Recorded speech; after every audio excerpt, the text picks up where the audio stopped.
So why did I leave the police? Well, first of all, the bureaucracy and the red tape was getting ridiculous. It was getting worse day by day, if that's possible. At the same time, we were going through a spiritual awakening, which led us to realise that there was so much more to life. We realised the system that we were in was being used as a battering ram to shut the masses up and keep everybody in line, and that just didn't sit right with us anymore. It's not what we were about. Our integrity was taking us somewhere else. Yes, Sarah and I between us actually served in the police force for 21 years. Me personally served for 16 years in some of the major cities such as Birmingham and London. But we began to become negative.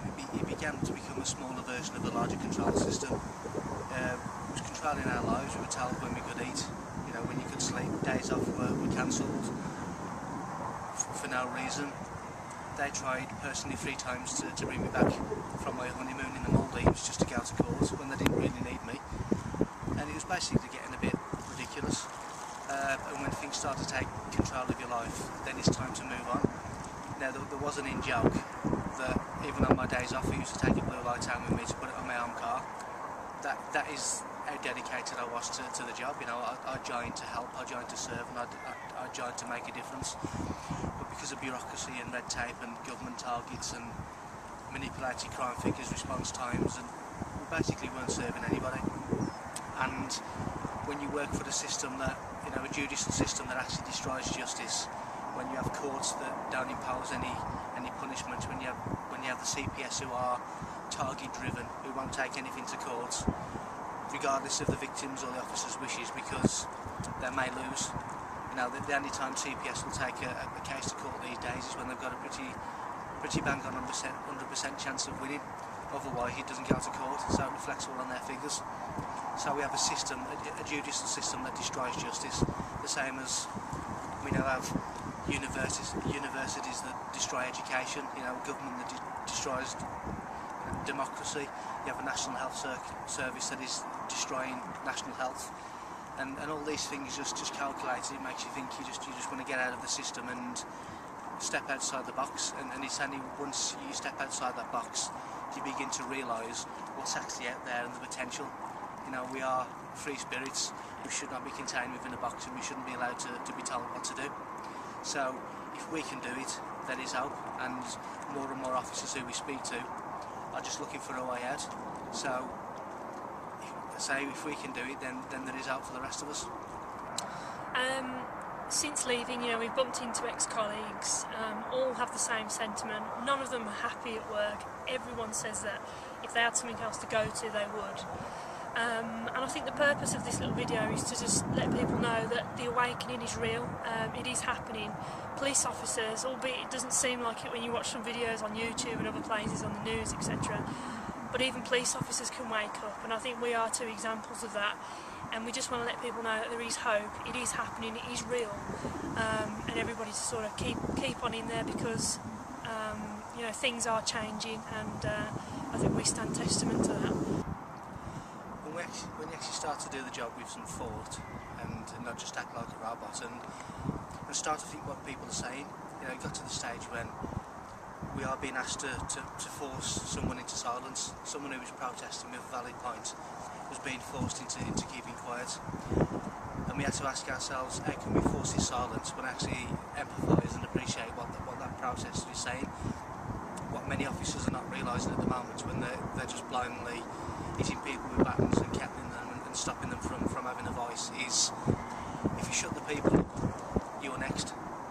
And it's worth just bearing that in mind. You know, people have a valid point and they have to be listened to. How can we live in a democracy when no one has a voice? And the only warning I would say to officers is at least think about what you're doing, because as I say, if these protesters get defeated, we're all next.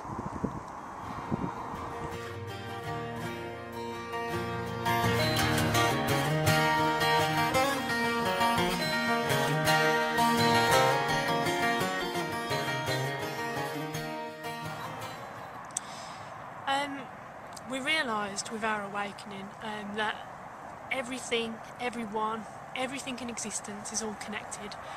that everything is energy, that energy is all one. It can never die, it always has been. It can be changed, it can be manipulated, but it's still all part of the same existence. And each and every one of us is part of the same existence too. So by hurting each other, technically, in our minds, we're hurting a part of ourselves, we're actually hurting ourselves. Everybody's in it together, we need to sort of act that way. And days like today for us are beautiful. We can come out, we can connect with nature, which is a really, really important part, I think, for everybody, because nature, the healing effects of nature are unbelievable. We spend too much time, you know, ourselves included sometimes, you know, indoors, behind a computer, sort of cordoned off from the rest of the world, from nature, and it's really important to get back out and connect back up, and with each other as well. You know, we've all become quite secluded really to a degree, on the whole, and I think we all need to get back and connect and realise that we are part of the same thing, we're part of the same earth, the same world, and that together, if we all stand together as one, we can change the world, we can make things happen. And so, yeah, I just think that's a really, really important point. One. Life is meant to be simple, it's not meant to be stressful. We sit here today at a local water park, and nature is in complete harmony with each other. Everything is coexisting together. We have the water, the trees, the sky and the earth, and we have our physical body, which is a conduit and aerial to connect the energy between the two. There's no need for stress. You know, society makes everything stressful, society makes us continuously on the fly. You know, we need to get back to nature, get back to the harmony which we're all a part of, because we are all part of everything, and everything is connected to a central point. And we need to remember that and try and get back to nature and start slowing ourselves down and actually thinking and freeing ourselves.